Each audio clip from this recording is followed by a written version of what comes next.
ఆరాధన చేసుకుని మట్టిలో కలిసిపోతే మంచిది. కాబట్టి ఇంకా నేను ఈ నా కొడుకు వీడిని చంపలేను. ఎందుచేత అంటే ఉన్నదొక్క నలుసు. వీణ్ణి రేపొద్దున్న రాజుని చేయలేను, యవరాజ్య పట్టాభిషేకం చేసి వానప్రస్థానికి వెళ్ళలేను, ప్రజలకి తీసుకొచ్చి ఒక బందిపోటు దొంగను అప్పచెప్పినట్టు అయిపోతుంది. అందుకని వీడికి యవరాజ్యం ఇవ్వలేను, ఇవ్వకుండా ఉందామంటే కుదరదు. ఇంత చిత్తక్షోభ పడే కన్నా మనము విరాగులమై అరణ్యమునకు వెళ్ళిపోదాం అని చెప్పి ఒక రాత్రి వేళ అన్ని భోగములు కలిగినటువంటి అంతఃపురాన్ని, తన భార్యని, తన బిడ్డని విడిచిపెట్టి గురువులకు కూడా చెప్పకుండా తానొక్కడే కాలినడకన నడిచి అరణ్యంలోకి వెళ్ళిపోయాడు. ఇప్పుడు చెప్పండి, దుర్మార్గుడైన కొడుకు జన్మిస్తే ఎంత సన్మార్గుడైన తండ్రి అయినా ఎంత బాధపడ్డాడో ఆలోచించండి. అది అంగరాజు యొక్క పొరపాట, ఎంత మాత్రమూ కాదు. కానీ ధార్మికుడు శిక్షింపబడినాడు. దేని వలన? క్షేత్రము యొక్క జనన కారణమైన బీజమునందున్న దోషము చేత తాను శిక్షింపబడ్డాడు. ఎలా ఉంటాయో చూడండి వివాహాలంటే. ఆయన అడవికి వెళ్ళిపోతే మర్నాడు పొద్దున్న అంతఃపురంలో రాజు కనపడలేదు. కనపడకపోతే అక్కడ ఉన్నటువంటి గురువులు చూశారు, ఋషులు చూశారు, మహర్షులు చూశారు. అరెరే కనపట్టలేదు రాజు, రాజు లేకపోతే రాజ్యం క్షోభిస్తుంది, కాబట్టి మనం ఉత్తర క్షణం రాజుని తీసుకురావాలని చెప్పి అరణ్యాలలోకి వెళ్ళి వెతికారు. ఎక్కడ వెతికినా రాజు కనపడలేదు. తిరిగి వచ్చేశారు. వచ్చేసి ఇప్పుడు ఉన్నవాడెవరు? ఉత్తరాధికారి రాజకుమారుడు వేణుడే కనుక ఏమో చూద్దాం, ఈశ్వరుడి అనుగ్రహం, మనమెందుకు ఆయన కొడుకు రాజు కాకుండా మనం అడ్డుపడాలి? ధర్మం తెలుసున్నవాడు ధర్మంతో ప్రవర్తించాలి, కాబట్టి పట్టాభిషేకం చేద్దాం. మార్పు రాకపోతే అప్పుడు మనం చూద్దాం ఈయన విషయం అని చెప్పి ఆయన తల్లిగారైనటువంటి సునీతతో మాట్లాడి ఈ వేణుడికి పట్టాభిషేకం చేశారు. వేణుడికి పట్టాభిషేకము చేసిన తర్వాత ప్రజల యొక్క పరిస్థితి ఎట్లున్నది అనడానికి పోతన గారు ఒక గొప్ప ఉదాహరణ చెప్పారు. ఒక కర్ర యొక్క కన్నములలో చాలా కాలము నుంచి చీమలు ఆవాసం చేస్తున్నాయి అనుకోండి. ఆ కర్రకి అకస్మాత్తుగా రెండు వైపులా అగ్నిహోత్రం అంటుకుంది అనుకోండి. ఇప్పుడు ఈ చీమలు ఎటువైపు నుంచి పారిపోతాయి? అలా వేణుడు రాజు అయిన తర్వాత ఇటు రాజు వైపు నుంచి బాధ, అటు క్రూరుల వైపు నుంచి బాధ. వీడికి స్నేహితులు వాళ్ళే. అందుకని ఇద్దరూ కలిపి ప్రజల్ని నలిపేస్తున్నారు. ఎక్కడ లేని బాధ పడిపోతున్నారు. యజ్ఞయాగాది క్రతువులు లేవు. ఎవరైనా ఎక్కడైనా యజ్ఞం చేసినా యాగం చేసినా వెంటనే వాళ్ళని శిక్ష వేసేవాడు. మీకెవరు రా ఈశ్వరుడు? రాజు ఈశ్వరుడు. కాబట్టి మీరు యజ్ఞం చేస్తే ఎవరి పేరు మీద చెయ్యాలి? నాకు చెయ్యాలి యజ్ఞం. యాగం చేస్తే నాకు చెయ్యాలి. పూజ చేస్తే ఈశ్వర ప్రతిమలు అవి ఏం పనికిరావు.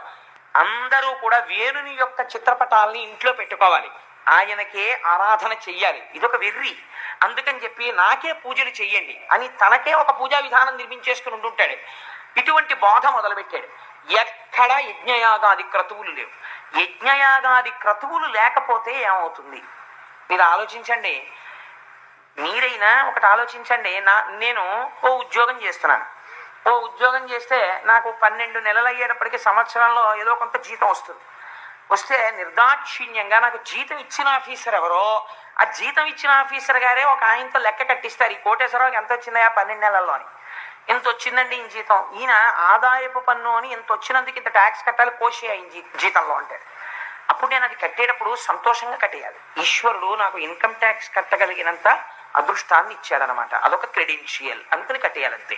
అంతేగాని నేను తిరగబడ్డాను అనుకోండి, నేను ట్యాక్స్ కట్టను. ఆయన ఏం చేస్తాడంటే ఛార్జ్ షీట్ ఇచ్చి ట్యాక్స్ కట్టని వాడు సిటిజన్ గా కూడా కాదు, ఉద్యోగంలో ఉండడానికి వీళ్ళు తీసారు, ఇన్కమ్ ఉండదు, ట్యాక్స్ కట్టక్కర్లేదు, వెళ్ళిపోయింది కట్టాడు.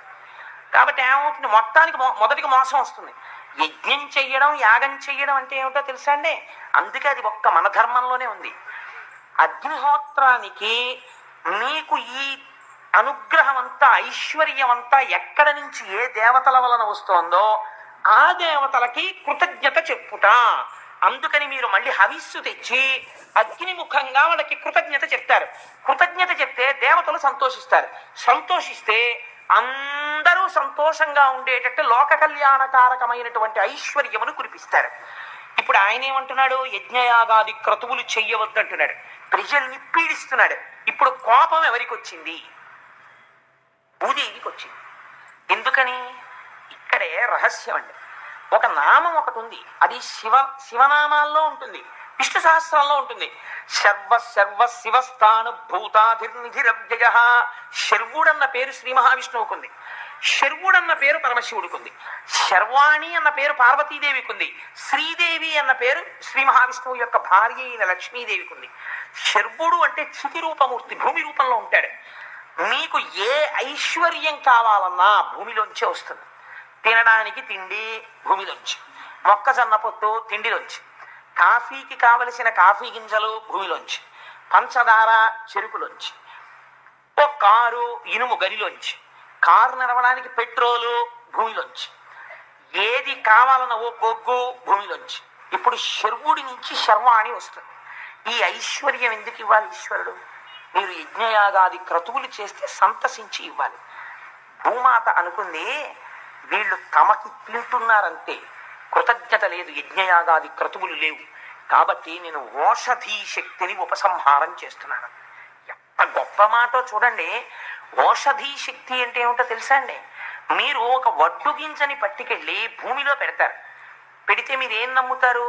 నీరు పోసి నాగలి పట్టి దున్నేసి చక్కగా మెత్తగా భూమి అయిపోయిన తర్వాత అందులో వడ్లు జల్లేస్తే అందులోంచి మొక్కలు వస్తాయి. లేకపోతే ఏదో గోంగూర విత్తనాలు జల్లేరు, గోంగూర మొక్కలు వస్తాయి.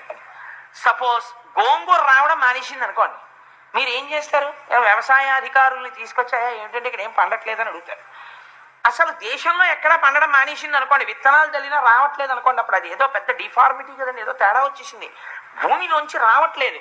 భూమిలోంచి వచ్చాక పురుగులు పడితే ఏం చేయాలో చెప్తారు, లేకపోతే ఒక విత్తనం వేస్తే ఇన్ని ధాన్యం వచ్చేది ఏదో చెప్తారు. అంతేకాని అసలు భూమిలోంచి విత్తనాన్ని మొలకెట్టేట్టు చేసిన వాడు శాస్త్రజ్ఞుడు కాదు, ఈశ్వరుడు. అక్కడ మీ మేధకి పరిమితి ఉన్నది, అక్కడ మీరేం చేయలేరు, అక్కడ మీ శక్తి సరిపోదు. అలా అయితే చావే ఉండదు వైద్యులుండగా. మరి 1,000,000 మంది వైద్యులు కూడి వచ్చిన కానీ మరణమయ్యడి వ్యాధి మాంపలేరు. ఎందుకు ఆగట్లేదు? ఈశ్వరాజ్ఞ ఒకటి ఉంది, లేకపోతే మనుష్యుడు ఆగుతాడేంటి? అలాగే మీరు బయటికి వస్తున్నటువంటి ఫలాన్ని పెంచగలరేమో, లేకపోతే ఒక్క మొక్క వేస్తే ఇన్ని గింజలు వచ్చేది ఇన్ని గింజలు వచ్చేట్టు చేయగలరేమో, కానీ అసలు గింజలోంచి మొక్క వచ్చేటట్టు చేయడం మీ చేతిలో లేదు, ఈశ్వరానుగ్రహ రూపమైన మట్టిలో ఉంది. ఈ అనుగ్రహం నేను ఎందుకు ఇవ్వాలని అడిగింది మట్టి, భూమి. వాడు మళ్ళీ కృతజ్ఞత చెప్పాడా? యజ్ఞం చేశాడా? లేవు. యజ్ఞం లేదు, యాగం లేదు, తనకి తింటున్నాడు, దేవతలకి పెట్టకండి అంటున్నాడు. వీడికి నేను ఎందుకు ఇస్తాను? కాబట్టి ఈ మళ్ళీ పునరుత్పత్తి చేయగలిగిన ఓషధీ శక్తిని ఉపసంహారం చేసేస్తున్నాను. కాబట్టి జల్లుతాడు, మొక్కలు రావు. కాబట్టి ఇప్పుడు పంట ఎక్కడ ఉంటుందండి? లేదు. ఉన్నది ఏం చేస్తాడు? తినేస్తాడు. తినేసిన తర్వాత ఏమవుతుంది? ఆకలి చావులు మొదలైపోతాయి. ఉన్నవెన్నాళ్ళు సరిపోతాయి? ఓషధీ శక్తి భూమికి ఉంటేనే బతుకుతారు. ఇది కారణం. పృథివిని చూస్తే కంచి వెళ్ళి పృథివీలింగానికి అభిషేకం భారతీయులు ఎందుకు చేశారంటే, చేతకాని వాళ్ళై పాలు పట్టుకెళ్ళి పెరుగు పట్టుకెళ్ళి నెయ్యి పట్టుకెళ్ళి శివలింగాల మీద పోయలేదు. పృథివీ యొక్క శక్తికి నమస్కారం చేశారు. చేసి ఇది ఈశ్వర శక్తి అని వాళ్ళు నమస్కరించారు. అలా దర్శించినది మన ఋషులొక్కరే. అందుచేతనే యజ్ఞయాగాది క్రతువులు వచ్చాయి. ఈ క్రతువులాగితే భూమికి కోపం వచ్చి ఓషధీ శక్తిని ఉపసంహారం చేశారు.